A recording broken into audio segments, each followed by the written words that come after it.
அரைக்கீரை பொரியல் எப்படி செய்யலான்னு பார்க்கலாம். அதுக்கு பேன் சூடானதுக்கு அப்புறமா எண்ணெய் சேர்க்குறேன். எண்ணெய் காஞ்சதுக்கு அப்புறமா கடுகு உளுந்தம் பருப்பு சேர்க்குறேன்.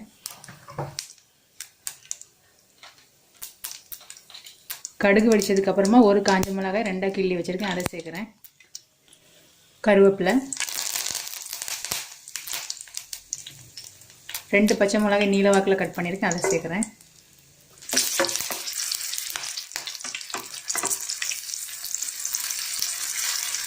ஒரு பெரிய வெங்காயம் நீல வாக்கில் கட் பண்ணி வச்சுருக்கேன், அதை சேர்க்குறேன். இது கூடவே ஒரு 5 பூண்டை தட்டி வச்சுருக்கேன், அதை சேர்க்குறேன்.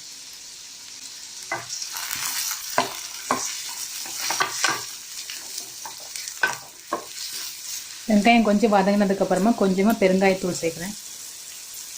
1/4 டீஸ்பூன் மஞ்சள்தூள்.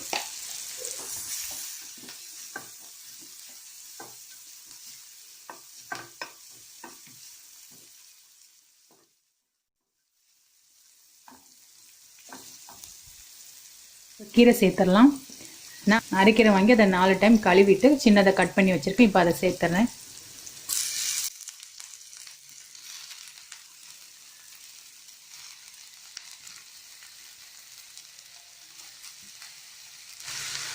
இதில் இப்போ கொஞ்சமாக தண்ணி தெளிச்சிக்கலாம்.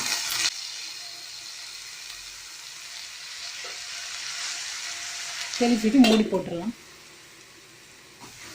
1 நிமிஷத்துக்கு அப்புறமா திறந்து பார்த்ததுக்கு அப்புறமா கீரை இந்த அளவுக்கு வதங்கி வந்துருச்சு.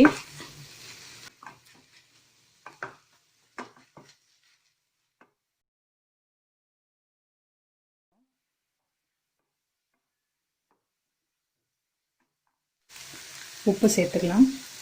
உப்பு சேர்த்து வதக்கி விட்டுடலாம்.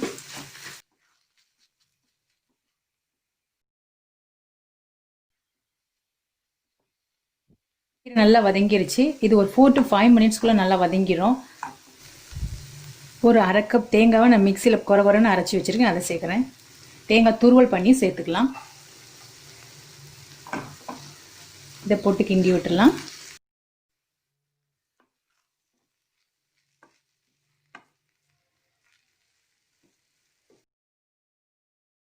அவ்வளோதாங்க, அடுப்பை ஆஃப் பண்ணிடலாம்.